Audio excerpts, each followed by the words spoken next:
ಇನ್ನು ರಾಜ್ಯ ರಾಜಕೀಯದಲ್ಲಿ ಕುರ್ಚಿಯ ಕಿತ್ತಾಟ ಹೆಚ್ಚಳವಾಗ್ತಾ ಇದೆ. ಡಿಕೆ ಶಿವಕುಮಾರ್ ವಿರುದ್ಧ ಕೆಎನ್ ರಾಜಣ್ಣ ಕೊಟ್ಟಿರುವಂತಹ ಹೇಳಿಕೆಗೆ ಸಂತೋಷ್ ಲಾಡ್ ಅವರು ಪ್ರತಿಕ್ರಿಯೆ ಕೊಟ್ಟಿದ್ದಾರೆ. ಈ ರೀತಿಯಾದಂತಹ ವಿಚಾರಗಳು ಮುನ್ನೆಲೆಗೆ ಬಂದಾಗ ಹೈಕಮಾಂಡ್ ಎಲ್ಲವನ್ನೂ ಕೂಡ ತೀರ್ಮಾನ ಮಾಡುತ್ತೆ. ಅದು ಕುರ್ಚಿಯ ವಿಚಾರ ಆಗಿರಬಹುದು ಅಥವಾ ಕೆಪಿಸಿಸಿ ಅಧ್ಯಕ್ಷರ ಒಂದು ಸ್ಥಾನ ಆಗಿರಬಹುದು. ಈ ರೀತಿಯಾದಂತಹ ವಿಚಾರಗಳು ಏನೇ ಬಂದರೂ ಕೂಡ ಅದನ್ನು ನಮ್ಮ ಹೈಕಮಾಂಡ್ ನಾಯಕರು ತೀರ್ಮಾನ ಮಾಡ್ತಾರೆ. ನಾನು ಈ ವಿಚಾರದಲ್ಲಿ ಜಾಸ್ತಿ ಏನನ್ನೂ ಕೂಡ ಮಾತನಾಡೋದಕ್ಕೆ ಹೋಗಲ್ಲ.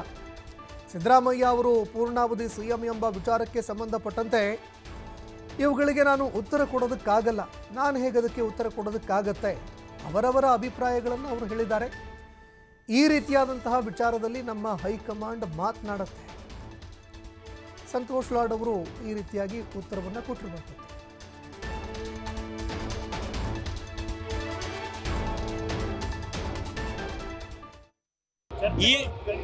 ಈ ತರ ಚರ್ಚೆ ಇದೆ, ನಾನು ಒಪ್ತೀನಿಲ್ಲ ಅಂತಲ್ಲ. ಅದಕ್ಕೆ ಸಮರ್ಪಕವಾಗಿ ನಾನು ಇಷ್ಟೇ ಹೇಳ್ಬೋದು, ಇಂಥ ಒಂದು ಡಿಫರೆನ್ಸ್ಗಳು ಬಂದಾಗ, ಇಂಥ ಒಂದು ಒಪಿನಿಯನ್ಗಳು ಬಂದಾಗ ಹೈಕಮಾಂಡೇ ತೀರ್ಮಾನ ಮಾಡುತ್ತೆ.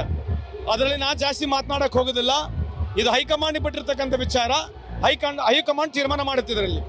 ಸರ್, ಈಗ ಸಿದ್ದರಾಮಯ್ಯ ಅವರ ಮುಖ್ಯಮಂತ್ರಿ, ಮುಂದಿನ ಮುಖ್ಯಮಂತ್ರಿ, ಇದಾದ ಮತ್ತೆ ಮುಖ್ಯಮಂತ್ರಿ ಅಂತ ಚರ್ಚೆ ಸ್ಟಾರ್ಟ್ ಆಗಿದೆ. ನೀವೇನು ಹೇಳ್ತೀರಿ? ಅಲ್ಲ, ಇದನ್ನೆಲ್ಲ ಹೇಳಿದ್ವಲ್ಲ, ಇವಕ್ಕೆಲ್ಲ ನಾವು ಉತ್ತರ ಕೊಡೋಕ್ಕಾಗೋದಿಲ್ಲ. ಅವ್ರವ್ರ ಅಭಿಪ್ರಾಯಗಳು ಅವ್ರು ಹೇಳಿರ್ತಾರೆ. ಇದಕ್ಕೆಲ್ಲ ಈ ಥರದ ವಿಚಾರಗಳಲ್ಲಿ ನಮ್ಮ ಹೈಕಮಾಂಡೇ ಮಾತನಾಡುತ್ತೆ.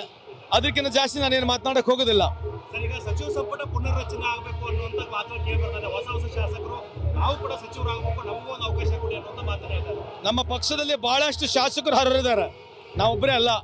ಭಾಳಷ್ಟು ಜನ 4 ಸಲ ಗೆದ್ದವರು, 5 ಸಲ ಗೆದ್ದವರು, 6 ಸಲ ಗೆದ್ದವರು ಕೂಡ ಇದ್ದಾರೆ. ಅವರೆಲ್ಲರೂ ಹರರಿದ್ದಾರೆ. ಅದಕ್ಕೆ ಅವಕಾಶ ಕೊಡಬೇಕಂತಕ್ಕಂಥದ್ದು ಹೈಕಮಾಂಡ್ ತೀರ್ಮಾನ ತಗೊಳ್ತು. ಆಬ್ವಿಯಸ್ಲಿ ಇನ್ನು ಸ್ವಲ್ಪ ದಿವಸ ಆದಮೇಲೆ ಯಾವಾಗ ಕ್ಯಾಬಿನೆಟ್ ರೀಶಫಲ್ ಮಾಡಬೇಕಂತ ಯಾವಾಗ ತೀರ್ಮಾನ ಆಗುತ್ತೆ, ಅವಾಗ ಹೊಸೊಬ್ಬರಿಗೆ ಅವಕಾಶ ಕೊಡ್ತಕ್ಕಂಥ ಸಾಧ್ಯತೆ ಇದೆ. ಹೈಕಮಾಂಡ್ ಡೆಫಿನೆಟ್ಲಿ ತೀರ್ಮಾನ ಮಾಡುತ್ತೆ. ಅವ್ರಿಗೆ ಬಿಟ್ಟಿರ್ತಕ್ಕಂಥದ್ದು.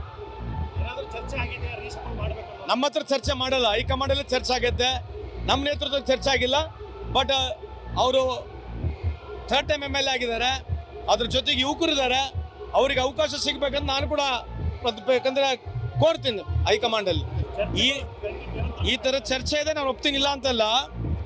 ಅದಕ್ಕೆ ಸಮರ್ಪಕವಾಗಿ ನಾನು ಇಷ್ಟೇ ಹೇಳ್ಬೋದು, ಇಂಥ ಒಂದು ಡಿಫರೆನ್ಸ್ಗಳು ಬಂದಾಗ, ಇಂಥ ಒಂದು ಒಪಿನಿಯನ್ಗಳು ಬಂದಾಗ ಹೈಕಮಾಂಡೇ ತೀರ್ಮಾನ ಮಾಡುತ್ತೆ. ಅದರಲ್ಲಿ ನಾನು ಜಾಸ್ತಿ ಮಾತನಾಡಕ್ಕೆ ಹೋಗೋದಿಲ್ಲ. ಇದು ಹೈಕಮಾಂಡ್ ಬಿಟ್ಟಿರ್ತಕ್ಕಂಥ ವಿಚಾರ. ಹೈಕಮಾಂಡ್ ತೀರ್ಮಾನ ಮಾಡುತ್ತಿದೆ.